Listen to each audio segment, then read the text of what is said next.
السلام علیکم۔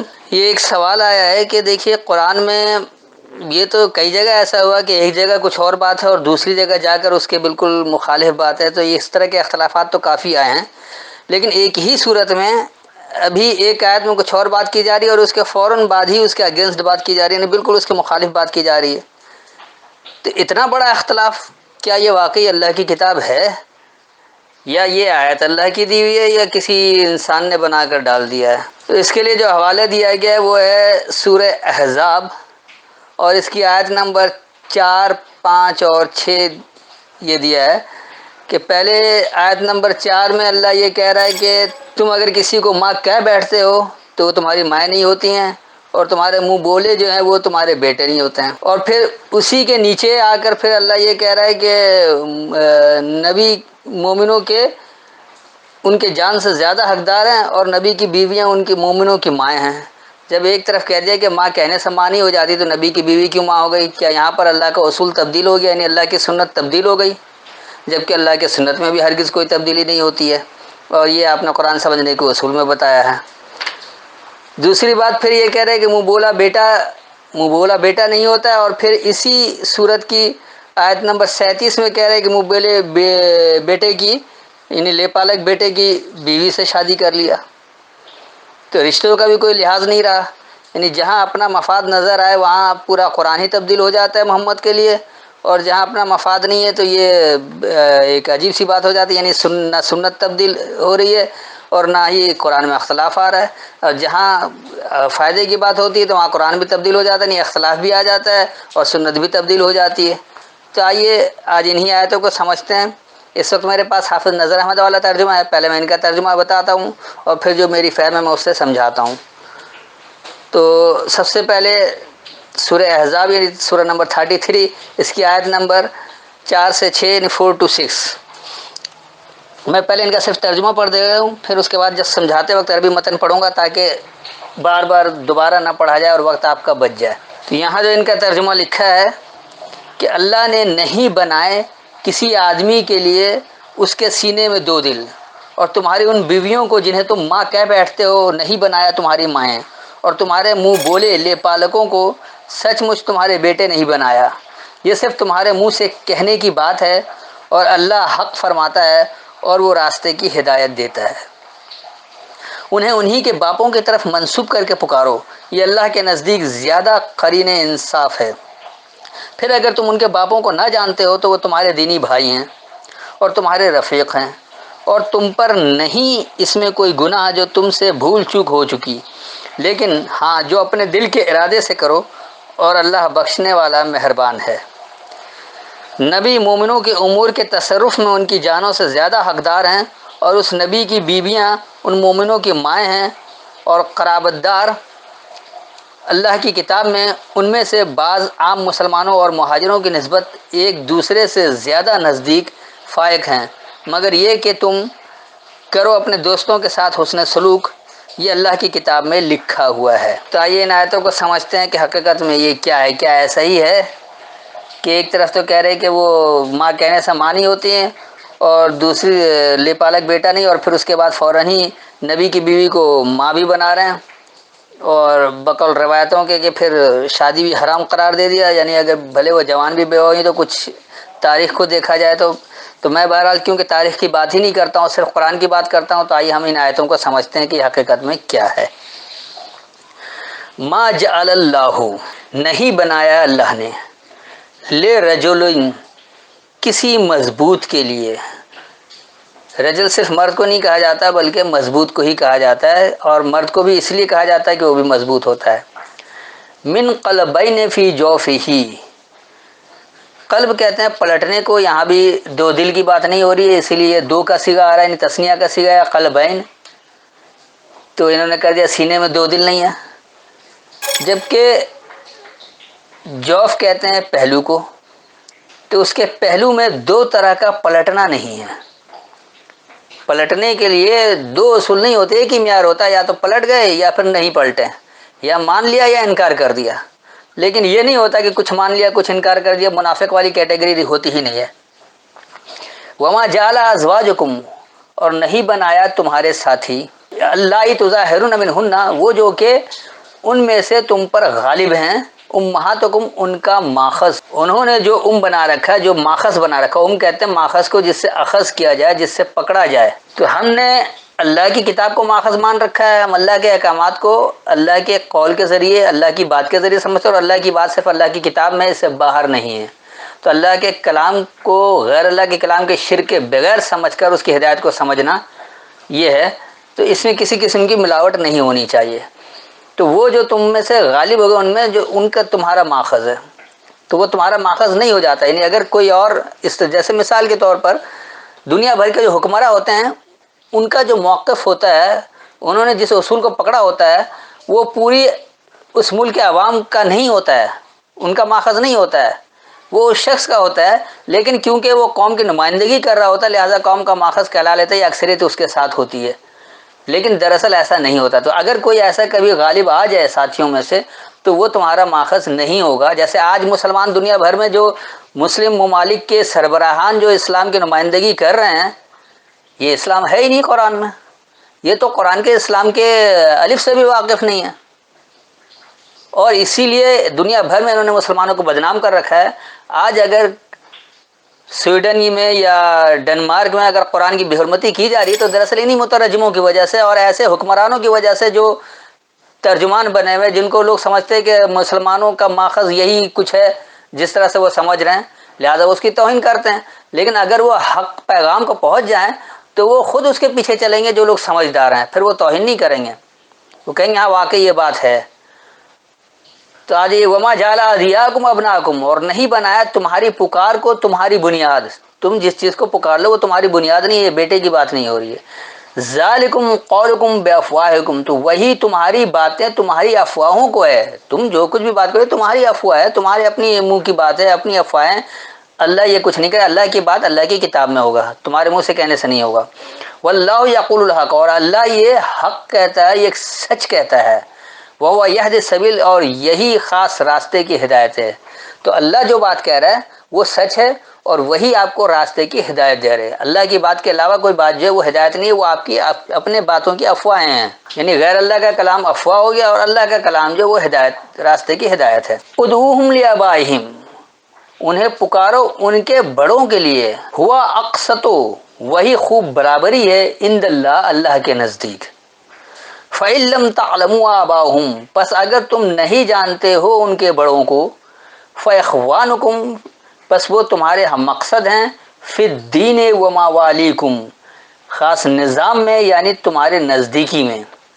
وَلَيْسَ عَلَيْكُمْ جُنَاحٌ، اور تم پر کوئی حرج نہیں ہے، تم پر کوئی جناح، یہ انہوں نے تو گناہ کر دیا، جبکہ گناہ نہیں ہے، بلکہ اس کے لیے کوئی یہ کہہ لیں کہ کوئی اختلافی بات نہیں ہے یا کوئی حرج نہیں ہے. فیما اخطأتم بھی، اس میں جو تم نے خطا کر لیا اس کتاب کے ذریعے. ابھی آپ کو اللہ کے کلام کی بات پتہ نہیں تھی کہ اللہ کا کلام کیا، اللہ کی بات کیا ہے. اس میں آپ نے اگر خطا کر لیا ہے تو وہ پھر کوئی حرج نہیں ہے، کیونکہ وہ آپ نے جان بوجھ کر نہیں کیا ہے. جیسے آج بے انتہا مسلمان قرآن کو ماننے کے عقیدت مند ہیں، اس کی ہدایت کو جانتے نہیں، اس لیے اس پر عمل نہیں کرتے ہیں، اس سے الگ کر رہے ہیں. تو جب عقیدت ہٹے گی اور حقیقت واضح ہوگی اور وہ حق پر عمل پیرا ہو جائیں گے، تو وہ پھر ان کی خطا نہیں رہے گی. تو وہ اس کتاب کے ذریعے جو خطا ان سے ہو گئی ہے، یعنی بغیر جاننے کی وجہ سے، تو اس پر کوئی حرج نہیں ہے، اس پر کوئی پکڑ نہیں ہے، اس پر کوئی جرمانہ نہیں ہے، کوئی گناہ نہیں ہے، یہ کہہ سکتے ہیں.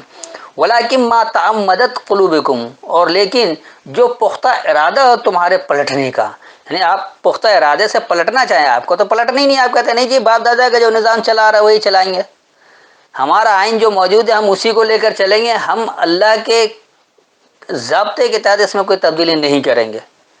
تو پھر آپ پلٹنے نہیں چاہتے ہیں.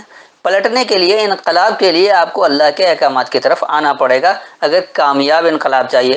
ورنہ ناکام انقلاب ایران کا، خمینی کا، اور طالبان کا افغانستان کا یہ ناکام انقلاب تھا، کیونکہ انہوں نے اپنی باتوں کی اپنی افواہوں کی، جو ان کی افواہ کی باتیں تھیں اس کو انہوں نے اس دین اسلام سمجھ کر نافذ کرنے کی کوشش کی. دونوں ناکام ہو گئے، دونوں فیل ہو گئے.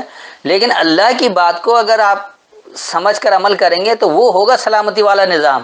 اس میں قتل و غارت گری نہیں ہوگی، کسی بے گناہ کا بھی خون نہیں بہایا جائے گا، سب کے لیے یکساں قانون ہوگا. تو وہ ہے سلامتی والا نظام. تو تو لیکن جو تمہارے پختہ ارادگی سے تمہارا پلٹنا ہے. وکان اللہ غفور الرحیم، اور اللہ رحم سے حفاظت کرنے والا ہے. پھر کہہ رہا ہے النبی اولا بالمؤمنین، النبی جو خاص خبر دینے والے ہیں وہ نزدیک تر ہیں ماننے والوں کو. کس سے؟ من انفسہم، ان کی نفسیات سے، ان کی سوچ سے. وازواجہم امہاتہم، اور جو اس کے ساتھی ہیں وہ ان کا ماخذ ہے. تو جو خاص خبر دینے والے ہیں ماننے والے کو وہ نزدیک بھی ہیں اپنی نفسیات سے بھی، اور جو اس کے ساتھی ہو جاتے ہیں وہ ان کے ماخذ والے ہوتے ہیں، کیونکہ وہ ایک ہی نظام کو، ایک ضابطے کو سمجھ کر اس کے مطابق عمل کر رہے ہوتے ہیں. وَأُولُو الْأَرْحَامِ، اور جو رحم کی قوت والے ہیں. بعضهم اولا ببعض، تو ان کے بعض نزدیک تر ہیں بعض کو. فی کتاب اللہ، اللہ کی پابندیوں میں. من المؤمنین والمہاجرین، ماننے والوں سے اور چھوڑ دینے والوں سے. الا ان تفعلوا، سوائے یہ کہ تمہارا یہ فعل ہو. الی اولیاءکم معروفا، ان تمہاری نزدیکی کی طرف پہچان کروائی ہوئی. کانا ذالک فی الکتاب مستورا، تو الکتاب کے سطروں میں وہی موجود ہے، یعنی الکتاب میں لکھی ہوئی ہے، سطروں میں موجود ہے، لکھی ہوئی ہے. تو یہی جو ہے وہ وہی جو معروف ہے، پہچان کروائی، وہ لکھا ہوا ہے. میں ایک بار اس کا رواں ترجمہ کر دیتا ہوں تینوں آیتوں کا، تاکہ بات آپ کو واضح سمجھ میں آ جائے. اللہ نے کسی مضبوط کے لیے اس کے پہلو میں دو طرح کا پلٹنا نہیں بنایا ہے، اور تمہارے ان ساتھیوں کو جو کہ ان میں سے تم پر غالب ہیں تمہارا ماخذ نہیں بنایا ہے، اور تمہاری پکاروں کو تمہاری بنیاد نہیں بنایا ہے. وہی تمہاری باتیں تمہاری افواہیں ہیں، اور اللہ کی یہ بات خاص سچائی ہے، اور وہی راستے کی ہدایت دیتا ہے.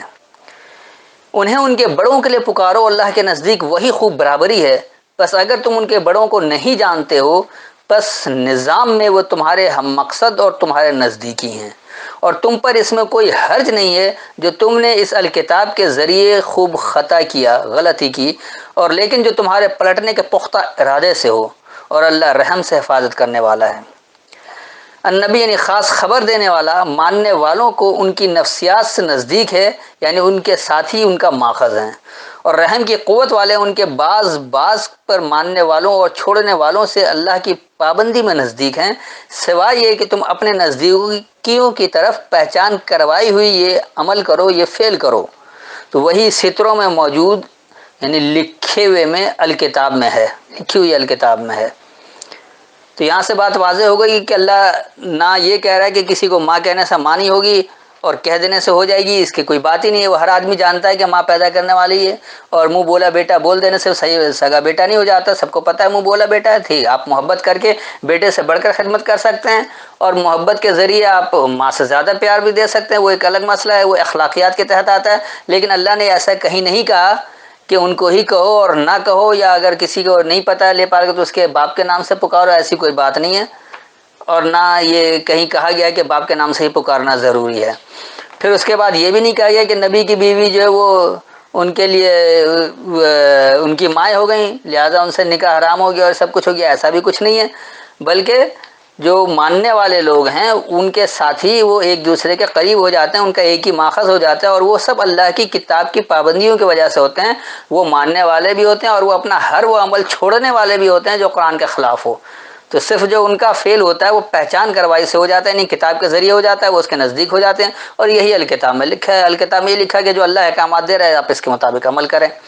اب آ جائیے اس کی آیت نمبر 37 یا 33 کی ہی، کہ یہاں پر جو انہوں نے کہہ دیا کہ منہ بولے بیٹے کی بیوی سے شادی کر لیا، اس آیت کو بھی سمجھ لیں. پہلے ان کا ترجمہ بتا دیتا ہوں. اور یاد کرو جب آپ اس شخص زید بن حارثہ کو فرماتے تھے جس پر اللہ نے انعام کیا، اور آپ نے بھی اس پر انعام کیا، کہ اپنی بیوی زینب کو اپنے پاس رو کے رکھ اور اللہ سے ڈر. اور آپ چھپاتے تھے اپنے دل میں وہ بات جسے اللہ ظاہر کرنے والا تھا، اور آپ لوگوں کے تان سے ڈرتے تھے، اور اللہ زیادہ حقدار ہے کہ تم اس سے ڈرو. پھر جب زید نے اس زینب سے اپنی حاجت پوری کر لی، طلاق دے دی، تو ہم نے اسے آپ کے نکاح میں دے دیا، تاکہ مومنوں پر کوئی تنگی نہ رہے اپنے لیپالکوں کی بیویوں سے نکاح کرنے میں، جب وہ ان سے اپنی حاجت پوری کر لیں، طلاق دے دیں، اور اللہ کا حکم پورا ہو کر رہنے والا ہے. تو اب دیکھیں ان کے ترجمے سے جو آ رہی ہے، ایک تو انہوں نے زید بن حارثہ بریکٹ میں لکھا ہے، اللہ نہیں کہہ رہا ہے، کہ اللہ کسی کا نام نہیں بتا رہا ہے کہ کیا ہے. پھر دوسرا ان کے ترجمے سے جو بات آ رہی ہے کہ وہ اپنی بیوی زینب کو اپنے پاس رکھیں، یہاں پر زینب بھی لفظ نہیں ہے، یہ بھی بریکٹ میں انہوں نے ڈال رکھا ہے. زوج کا ترجمہ بیوی کر دیا ہے، یہ بھی صحیح نہیں ہے. اس کے بعد پھر یہ کہہ رہے ہیں کہ جو تم دل میں چھپاتے ہو بہتر ہے کہ اللہ سے ڈرو. تو یقینی سی بات ہے جو صحیح مومن ہوتا ہے، ماننے والا ہوتا ہے، وہ کچھ چھپاتا نہیں ہے، ساری باتیں صاف صاف کرتا ہے. اس کے یہاں اتنا اخلاقی گراوٹ بھی نہیں ہے کہ اس طرح کی باتیں کریں. پھر اللہ یہ کہہ رہا ہے کہ اللہ زیادہ حقدار ہے کہ اس سے ڈرو. اور اس کے بعد کہ جب زید نے اپنی حاجت پوری کر لی. اب یہاں لفظ زید تو موجود ہے لیکن زید کا یہ ترجمہ نہیں کر رہے بلکہ اس کو زید بن حارثہ، کیونکہ انہوں نے پہلے سے ایک بات کو پسند نہیں ہے، غیر اللہ کے کلام سے اللہ کے کلام کو سمجھ رہے ہیں، لہٰذا اس زید کو انہوں نے زبردستی زید بن حارثہ بنا دیا. اور پھر کہہ رہے جب اپنی حاجت پوری کر لی اور نکاح میں دے دیا تو اللہ نے تمہارا نکاح میں دے دیا.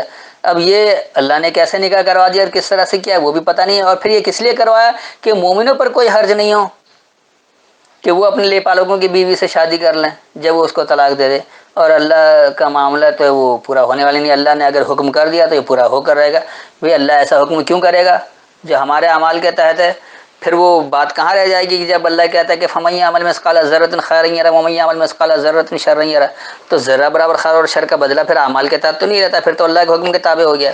دیکھیے یہ آیت کیا کہہ رہی ہے. وَإِذْ تَقُولُ، اور جب تم نے کہا، لِلَّذِي، اس شخص کے لیے، أَنْعَمَ اللَّهُ عَلَيْهِ، اللہ نے انعام کیا اس پر، وَأَنْعَمْتَ عَلَيْهِ، اور تم نے بھی انعام کیا اس پر. امسک علیکا، کہ مضبوط چمٹے رہو تم پر. تمسک بالکتاب، نہیں کتاب کو مضبوط پکڑ لو، کتاب کے ساتھ چمٹے رہو. تو یہ مسک جو ہے جس کے ساتھ مکمل طور پر چمٹ جایا جائے، جس کو پکڑ لیا جائے، مضبوطی سے پکڑ لیا جائے، یہ وہ بات ہے. پھر اس کے بعد کہہ رہے کہ زوجکا، تمہارے ساتھی، اپنی بیوی نہیں ہے، ورنہ زوجہ ہوتا. زوجکا کا کہ ضمیر آ رہی کہ ہر ایک کی بات ہو رہی. آج ہم پڑھ رہے تو اللہ ہم سے مخاطب ہے، کل کوئی اور پڑھ رہا تھا اللہ اس سے مخاطب تھا، کل کوئی اور پڑھے گا تو اللہ اس سے مخاطب ہوگا. لہٰذا یہ کا کہ ضمیر کسی مخصوص شخص کی طرف نہیں ہے. پھر کہا جا رہا ہے واتق اللہ، یعنی اللہ سے بچنے والے بنو. اللہ جس سے احکامات سے منع کر رہا ہے اس سے بچنے والے نہیں، اللہ کے اس غلط اعمال کے نتائج جو اللہ نے بتا رکھے اس سے بچنے والے بنیں، اللہ کی پابندیاں اختیار کر لیں، متقی بن جائیں. وَتُخْفِي فِي نَفْسِكَ، اور جو تم چھپا رہے ہو اپنی نفسیات میں، مَلَّهُ، جو اللہ ہے مبدی ہے اس کو ظاہر کرے گا. وَتَخْشَى النَّاسَ، اور تم لوگوں سے ڈرتے ہو. وَاللَّهُ أَحَقُّ أَن تَخْشَاهُ، اور اللہ زیادہ حقدار ہے، یعنی اللہ زیادہ سچا ہے کہ تم اس سے ڈرو. خشیت جو یہ ڈرنے کو نہیں کہا جاتا بلکہ لرزنے کو کہا جاتا. خوف سے لرزنا، یعنی اس بات سے لرزنا کہ میں یہ غلط عمل نہ کر بیٹھوں، چوکنا ہونا، اس سے لرزنا. یہ ایسا کوئی ڈر نہیں، کوئی ڈریکولا بن کے نہیں ڈرایا جا رہا، نہ کسی اسلحے کے زور پر ڈرایا جائے کہ نہیں کرو گے تو جان سے مار دیں گے، نہ یہ امریکہ کی طرح ہے کہ اسامہ بن لادن کا حوالے نہیں کرو گے تو پورے افغانستان کو بمباری کر کے تباہ کر دیں گے. ایسی کوئی بات نہیں ہے، اللہ ظالم نہیں ہے. تو اللہ زیادہ حقدار ہے، اللہ زیادہ سچا ہے کہ اس کے خوف سے لرزا ہے. اللہ نے انجام بتا دیا کہ سمجھ گئے کیا انجام. اس لیے فلما قضا زیدن، تو پس جب مکمل ہو گیا اور زیادہ ہوا. زید کہتے ہیں زیادہ ہونے کو. یہ زید کوئی نام نہیں ہے یہاں پر کہ اس کو آپ نے نام بنا دیا. اور یہ کیا زیادہ ہوا؟ منہا، اس سے وطرن. وطر کہا جاتا ہے یہ نہیں کہ اپنی حاجت پوری کر لے کہ انہوں نے تو وہ بیوی کی حاجت ان کا ایک ہی کام ہے بس سیکس کر لیا تو یہی ہو گیا، یعنی ہم بستری کر لی، مباشرت کر لیا. ایسی قطعی کوئی بات نہیں ہے، بلکہ اہم ضرورت کے اہتمام کو وطر کہا جاتا ہے. تو پس جب مکمل ہوا اور اس سے اہم ضرورت کا اہتمام کرنا زیادہ ہوا، زوجنا کہا، ہم نے اسے اس کا ساتھی بنایا، اس جماعت کا ساتھی. یہ ہاں کی ضمیر جو مؤنث آ رہی ہے وہ کیونکہ ایک جماعت کی پوری بات ہو رہی ہے. جب اس طرح کوئی عمل لے کر چلتے ہیں، کوئی نظام نافذ کیا جاتا ہے تو وہ جماعت کرتی ہے، اکیلا شخص نہیں کر سکتا. تو وہ اس کے ساتھی بن جاتے، اس جماعت کے ساتھی بن جاتے ہیں. لِكَيْ لَا يَكُونَ، تاکہ یہ نہیں ہو، عَلَى الْمُؤْمِنِينَ، ماننے والوں پر، حرجن، کوئی تنگی، کوئی حرج، کوئی تنگی، کوئی نقصان دہ عمل، فی ازواج ادعیاءہم، اس کے ساتھیوں میں جو انہیں پکار رہے ہیں. اذا قضوا منہن وطرا، جب مکمل ہو جائے ان سے اہم ضرورت پورا کرنے کا اہتمام. وکان امر اللہ مفعولا، اور اللہ کا معاملہ مکمل ہونے والا ہے، یعنی اللہ کا معاملہ جو ہے وہ فعل والا ہے، عمل ہونے والا ہے. ناقابل عمل نہیں ہے، قابل عمل ہے. تو اللہ کا ہر معاملہ جو قابل عمل ہے. اللہ نے جو بھی آپ کو معاملات دیا ہے وہ قابل عمل ہے. ناقابل عمل معاملہ اللہ دیتا ہی نہیں ہے، جبکہ ان کے ترجموں سے بے انتہا ناقابل عمل معاملہ ہے. تو میں ایک بار اس کا رواں ترجمہ بھی کر دوں تاکہ بات آپ کے واضح سمجھ میں آ جائے. اور جب تم نے اس شخص کے لیے کہا اس پر اللہ نے انعام کیا، اور تم نے بھی اس پر انعام کیا کہ تم اپنے ساتھی کو اپنے پر خوب چمٹائے رکھو اور اللہ سے بچو، اور تم چھپاتے ہو جو تمہاری نفسیات میں جو کہ اللہ اسے ظاہر کرے گا، اور تم لوگوں کے خوف سے لرزتے ہو، اور اللہ کا خوب حق ہے کہ تم اس کے خوف سے لرزو۔ بس جب اس سے اہم ضرورت پورا کرنے کا اہتمام زیادہ ہونا مکمل ہوا، ہم نے اسے تمہارا ساتھی بنا دیا، اس جماعت کا ساتھی بنا دیا، تاکہ یہ اپنے ساتھیوں میں ماننے والوں پر کوئی تنگی نہیں ہو کہ وہ انہیں پکاریں جب ان سے ہم ضرورت پورا کرنے کا اہتمام مکمل ہو جائے، اور اللہ کا معاملہ عمل ہونے والا ہے، یعنی قابل عمل ہے۔ یاد رکھیں کہ قرآن پر تنقید وہی لوگ کرتے ہیں جو اللہ کو نہیں مانتے، کیونکہ نہ وہ اللہ کو مانتے نہ اللہ کے کلام کو مانتے ہیں، لہٰذا قرآن پر تنقید کرتے ہیں۔ حالانکہ وہ تنقید عربی متن سے نہیں کر رہے ہیں بلکہ تنقید ترجمے سے کر رہے ہیں، تو انہیں تنقید تو مترجمین پر کرنا چاہیے کہ یہ ترجمہ غلط ہے، تو بجائے مترجمین پر تنقید کرنے کے بجائے وہ اللہ پر تنقید کرتے ہیں، قرآن پر تنقید کرتے ہیں، اور یہ کہتے ہیں کہ اللہ کی کتاب ہی نہیں ہے، نہ اللہ کی یہ بات ہے۔ یہ سب کچھ جھوٹ ہے، یعنی قرآن کو غیر اللہ کی کتاب ثابت کرنے کے لیے یہ تمام کھیل کھیلا جا رہا، اور ایسا گھناؤنا کھیل وہی لوگ کرتے ہیں جو اللہ اور اس کی کتاب کے منکر ہیں، نہ وہ اللہ کو مانتے ہیں نہ اللہ کی کتاب کو مانتے ہیں۔